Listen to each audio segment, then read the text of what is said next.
The Iranian issue is very clear. Yes, we got the opportunity, like any other institution that could get an opportunity. Nze sisaba abantu $10. $10 nziyina. Kubanga I have a business nima ate benguza bebweru. Obomugaba bugabi kubanga mbambu yina. Ne miliyoni njigaba kubwemba nziyina. Nga nzigabye bugabi. Kubanga wano tewali nnyo budget. Kati abajjawo bonna tubakola tutya.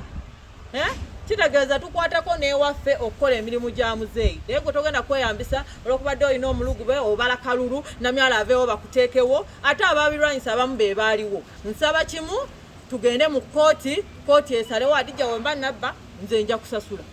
Kuseetaga na kutunda nju ezo nzijja mu nnimiro nga nsasula. Wemba saakikola naye naawe akiri emabega osibibwe kubanga oba oyonoonye erinnya lyange. Let justice take its course. Download the app on App Store or Google Play Store now. Vision Digital Experience, the future of media.